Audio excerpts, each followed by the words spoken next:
Okay, so let's get into the story of Figma's blockbuster IPO. I mean, on the surface, this thing looks like the ultimate comeback story. You have this beloved company, it goes public right after a massive corporate deal falls through. You've got regulators, a $1 billion breakup fee, and then this absolutely triumphant debut on the stock market. But behind all those flashy headlines, the biggest question was actually a really simple one. When a company's value just explodes like this, who's really capturing all that wealth? And the answer, well, it's a total masterclass in how modern tech fortunes are really made. So, July 31st, 2025. That was the big day. Figma prices its stock at what seems like a modest $33 a share.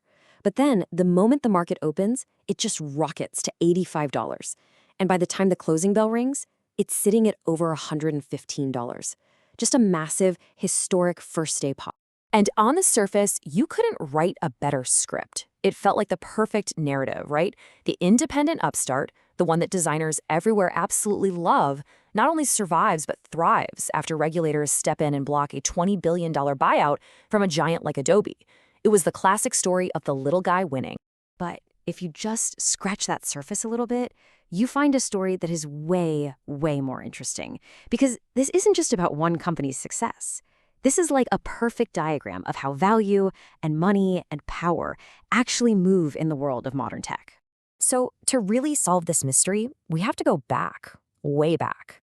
Before the IPO, before the public ever had a shot at buying a single share. Because the real game, that was played in private. That's where the vast majority of the value was actually created. You see, Figma grew steadily over the years, starting as this little browser experiment and turning into a software house power.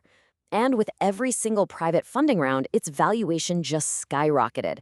We're talking from tens of millions back in 2013 all the way up to a mind-boggling $10 billion by 2021. So here is the absolutely crucial point. An early investor, somebody who got in on that seed round when Figma was really just an idea, they were already up about 600 times on paper before the company even had a stock ticker. And all of this, it all happened behind closed doors. And this quote just nails it. The whole public debate about whether the IPO valuation is right or wrong, that's just the final act of the play. The real wealth, the bulk of it, was locked in long before the spectacle on Wall Street in deals that you and I will never, ever see. Now, this is where the story gets even more interesting, because before this IPO could even happen, there was a massive plot twist. Back in 2022, Adobe came in and offered to buy Figma for an incredible $20 billion. But then regulators over in the UK and the EU stepped in and said, nope, not happening, and blocked the whole deal. And this immediately created two totally different narratives. The first story was that the regulators were heroes, right? They saved the day, protected innovation, and ended up making early employees even richer. The second story was that, hey, Adobe's offer was great, and Figma just ended up taking a chaotic, dramatic detour to end up in pretty much the same place. But here's the uncomfortable truth. Blocking that deal didn't magically give the public access to Figma's incredible growth. Nope. All it really did was change the exit strategy for the exact same group of insiders, the founders, the early employees, and the venture capitalists. So with that big Adobe deal dead in the water, Figma's insiders suddenly faced this incredibly high-stakes choice, a choice that the public never, ever gets to see. Their guaranteed $20 billion payday was just gone. And what came next was a moment of real uncertainty. In May of 2024, the company turned around and offered employees and some early investors a chance to cash out. They could sell some of their shares right then and there at a $12.5 billion valuation. And this is the classic insider's dilemma. Do you take the guaranteed cash now, or do you gamble on a potentially higher but completely unknown IPO price down the road? And this tender offer, it's a perfect example of an insiders-only liquidity window. It's a tool for managing risk and locking in gains that the general public just doesn't get.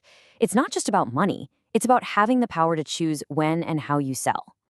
Which brings us right back to IPO day, because now we can finally see how this whole machine is designed, and more importantly, who it's designed for. Because trust me, the way these IPOs are structured is no accident. So after that massive first-day pop, a huge debate just erupted. Critics were screaming that Figma failed, that they priced the IPO way too low and left billions of dollars on the table. But the defenders shot back, saying that pop was actually a brilliant strategic move that created this huge marketing frenzy and instantly increased the value of all the other shares that weren't for sale. But here's the thing. Trying to see this as a success or a failure is actually the wrong way to look at it. The system didn't break. The system worked exactly as it was designed to. It's not about getting the price right for the company. It's all about fulfilling the incentives of the key players involved. So, who actually got to buy those shares at that nice, low $33 price? Well, surprise, surprise, it wasn't the general public. The vast majority of that initial stock went straight to the underwriting bank's biggest and best clients. We're talking huge institutions and super high net worth individuals. See, the whole IPO is structured to benefit these insiders. The banks get to reward their best clients. The investors who came in late get an instant gain on paper. The founders get this massive headline and brand recognition. And the general public?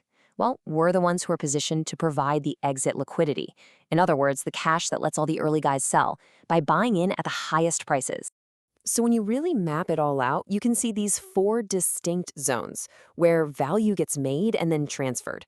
It starts with that quiet compounding in private, then moves to the blocked exit, then that insider-only tender offer, and it all ends with the big theatrical IPO.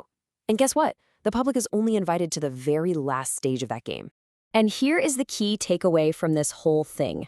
The vast, vast majority of the financial gains happen quietly, in the dark, in private markets. The IPO, with all its bells and whistles, that's the loud, public finale. And it's designed to attract a whole new wave of buyers right at the end. I mean, this quote really says it all. By the time an IPO becomes this huge cultural event with DJs outside the stock exchange and memes flying everywhere, the game has fundamentally changed. You're not really investing in the core innovation anymore. You're buying into the story, and you're funding everyone else's exit. And this is just perfectly illustrated by Figma's own stock path. It soared from that $33 IPO price to nearly $140, only to come crashing all the way back down, below its initial price, within just 4 months. It completely wiped out the gains for anyone who bought into the hype on day one. And this leaves us with a pretty provocative final thought, doesn't it? The story of Figma isn't really just about Figma.